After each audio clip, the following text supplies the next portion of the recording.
সূর্যবংশীকে খেলানো শিশুশ্রমের শামিল, যা দণ্ডনীয় অপরাধ। তাই তাকে খেলানোর অপরাধে রাজস্থানের বিরুদ্ধে মামলা করার হুমকি এক ভারতীয় সমাজকর্মীর।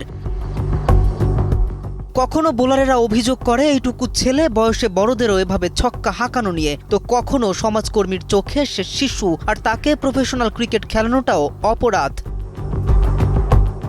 যে বয়সে ভিডিও গেম কিংবা দুরন্তপনায় মেতে থাকার কথা একজন কিশোরের, সে বয়সে দুনিয়ার তামাম বোলারদের নাস্তানাবুদ করে ছাড়ছেন বৈভব। সেঞ্চুরি, ছক্কার রেকর্ড, আরও কত কি। বুমরাহকে পর্যন্ত ছাড় দেননি এই বিস্ময় বালক।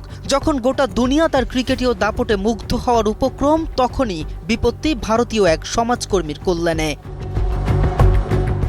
সিএম শুভকুমার নামক এক ভারতীয় সমাজকর্মীর চোখে বৈভবকে প্রাপ্তবয়স্ক হওয়ার আগেই উচ্চচাপে ফেলা হচ্ছে এবং তাকে ব্যবহার করে আইপিএল এবং রাজস্থান রয়্যালস হাতিয়ে নিচ্ছে কোটি কোটি টাকা। বাণিজ্যিক স্বার্থে বৈভবকে ব্যবহার করাও নাকি শিশুশ্রম আইন লঙ্ঘন। তাই প্রাপ্তবয়স্ক হওয়ার আগ পর্যন্ত বৈভবকে খেলানো হলে রাজস্থানের বিপক্ষে মামলা করার হুমকি দেন এই সমাজকর্মী।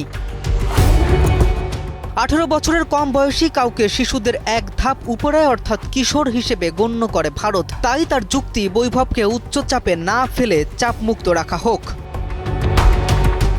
এমন হুমকির পরে যদিও রাজস্থান কর্তৃপক্ষের কাছ থেকে কোনো বার্তা আসেনি এখনো, তবে হাস্যরসের শিকার হচ্ছেন ওই সমাজকর্মী। কেননা মাত্র 15 বছর বয়সেই যে সূর্যবংশী বনে গেছেন স্টার, তাকে মাঠে দেখতে মরিয়া অগণিত দর্শক।